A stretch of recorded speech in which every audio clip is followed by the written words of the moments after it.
Napakarami ng mga Pinay na nagtagumpay sa iba't ibang mga larangan sa buong mundo. Nandiyan si Maria Teresa Calderon na fastest reader in the world. Sa palakasan, kasama sa listahan sina Lydia De Vega, Elma Muros, at syempre si Heidelin Diaz. Sa entertainment, pasok si Lea Salonga. Pero pinakamarami ang nag-excel sa pagandahan. At isa sa mga nangunguna ay si Margie Moran. Sa kwentong ito, alamin natin ang totoong buhay ng Miss Universe 1973 na si Maria Margarita Rojas Moran Floyrendo. Napaka-prominente ng mga angka na pinanggalingan ni Margie. Apo siya ni President Manuel Rojas, kaya pinsan niya si Ma. Pero hindi ang First Lady na si Doña Trining Rojas ang kanyang lola. Ang nangyari kasi, nagkaroon ng ibang pamilya si President Rojas at isa sa mga naging bunga ay ang nanay ni Margie na si Rosario. Habang Pangulo si Manuel Rojas, ang isa sa pinakamalaking chismis ay tungkol sa graduation ni Rosario sa Holy Spirit na dati ay Holy Ghost. Kabilin-bilinan daw kasi ni Doña Trining na huwag ipagamit kay Rosario ang apelyidong Rojas sa graduation. Ginamit pa din. Dahil isang pambiling lang ang Holy Spirit sa Malacanang, mabilis daw sumugod ang First Lady sa school at pinunit ang diploma ni Rosario. Kaya totoo man o hindi ang insidente ito, napag-usapan niya nung panahon ni Manuel Rojas. Bantog din ang pinanggalingan ni Margie sa father side. Ang kanyang ama na si Francis ay anak ng Chief Justice na si Manuel Moran. Ang asawa ni Manuel Moran na si Nieves Gonzalez ay isang asinderang may mga lupain sa Tarlac, Nueva Ecija at Pangasinan. Si Francis Moran ay abogado at banker, kaya talagang lumaki si Margie na masagana ang pamumuhay. Nakatira sila sa Wakwak, lugar ng mga mayayaman.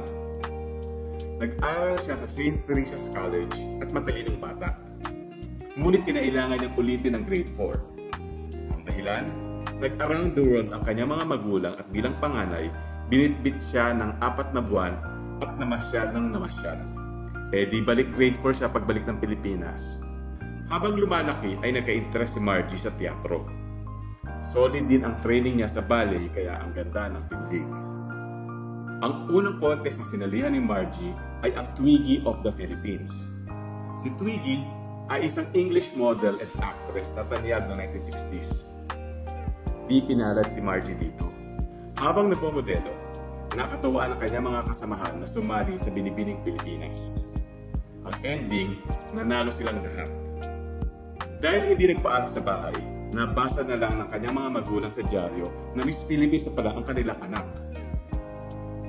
Nagtungo si Margie sa Greece para sa Miss Universe. Ang chismis naman doon, nanalo daw siya dahil siya lang ang kandidatang walang EO. Pero, siyempre, di naman yung totoo. But again, lumabas ang balitang yon.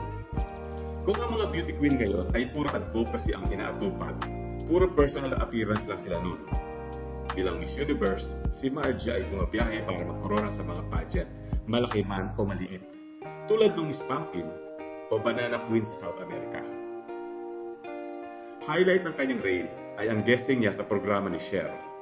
Naku, ang sungit daw ni Cher, sabi ni Margie. Nagka-problema din ang mga writers ng show dahil akala nila ay di marunong mag-Ingles ang Pilipinang Miss Universe, kaya ginawa nilang barok-barok English ang kanyang mga linya. Syunga-syunga din yung mga Amerikanong writer, di ba? Ang di nila alam, fluent pati sa Kastila si Margie. Matapos ipasa ang corona kay Amparo Muñoz sa Espanya, gumawa ng isang pelikula si Margie, ang O, Margie, O. Tapos ay in love kay Tony Boy Floyrendo. Pati yun nga may intriga. Dalaga na kasi si Ivy Marcos doon at ang gusto daw ni Imelda ay si Prince Charles ang mapangasawa niya. Nung di available si Prince Charles, baka pwedeng si Tony Boy na lang. Jackpot siya doon dahil bukod sa magandang lalaki, parang royalty na din sa sobrang yaman ng pamilya.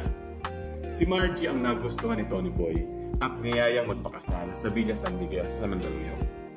Pero di dumating ang mga magulang ni Tony Boy.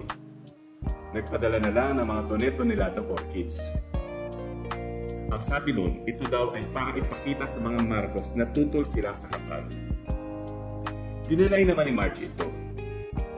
Masyado pa daw kasi silang mga bata nun, kaya di sang-ayon ang mga Floyrento sa naganap na kasalan. Kahit may asawa na, ay tinuloy pa din ni Margie ang pag-aaral. Natapos niya ang kanyang business degree cum laude sa Merinol na Miriam na ngayon. Nag-aral din siya noon sa Boston University at sa isang universidad sa London. Medyo matagal bago nabiyayaan ng mga anak sina Margie at Tony Boy.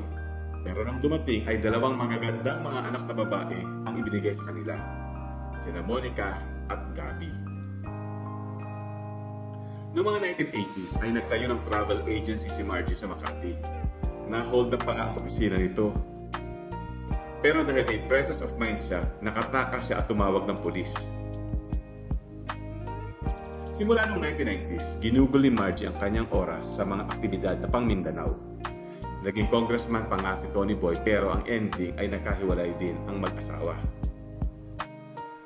Sa kanyang pagbabalik sa Manila, maraming aktibidades ang sinalihan ni Margie. Naging parte siya ng Habitat for Humanities, namuno sa Bali, Philippines at kasapi sa board ng CCP. Ang karamihan sa mga nanalong Miss Universe ay nagkaroon ng iba't ibang karera matapos magpasa ng corona. Ang unang winner na si Armi Kosela from Finland ay naging barangay captain sa Forbes Park. Nung dito pa siya sa Pilipinas naninirahan, kasama ang asawang Pinoy na si Virgilio Hilario. Ang Venezuela na si Irene Saez naman ay naging alkalde at tumakbo pa bilang presidente ng kanyang bayan.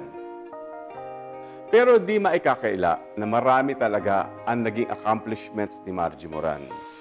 At marami din siyang nagawa para sa bayan.